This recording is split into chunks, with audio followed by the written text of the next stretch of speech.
အားလုံးပဲမင်္ဂလာပါဒီနေ့ဆက်ရောက်နေတာဆိုတော့လေကာဆာမာတော်များများတဲ့ဒီမောင်မလက်စွပ်ပေါ့နော်ပြုလုပ်ပုံအဆင့်ဆင့်လေးတွေကိုတစ်ချက်လိုက်ကြည့်အောင်ချက်လိုက်ခဲ့ပြီနော်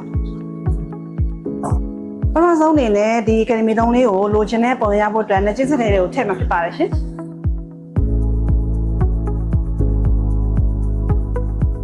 ဒုတိယဆင့်မှာကျတော့လေဒီထွက်လာတဲ့ရွှေချောင်းကကျန်းနေတာဖြစ်တဲ့ကြောင့်မလို့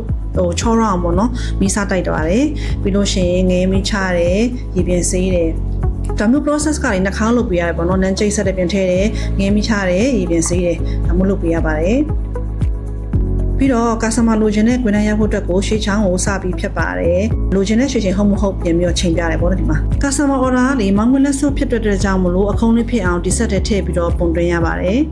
ကာဆာမလိုချင်တဲ့ site တိုင်းရအောင်တေချာတိုင်းပြီးတော့အဖုံးကိုဒီလိုမလိုချင်တဲ့ပုံတိုင်းပေါ့နော်ပုံတွင်းပေးရတယ်။ဂွင်းမဆက်ခင်ပေါ့နော်။ဓမ္မတို့ရဲ့အတားတစိတ်ကိုပိုင်တားတစိတ်ကိုရပါတယ်။ပြီးလို့ရှိရင်ဂွင်းဆက်ဖို့အတွက်ရွှေပြော့အောင်မိပုတ်ပေးရပါတယ်။မှုတ်ပြီးလို့ရှိရင်တော့ဂွင်းဆက်ပတ်ပြီပေါ့နော်။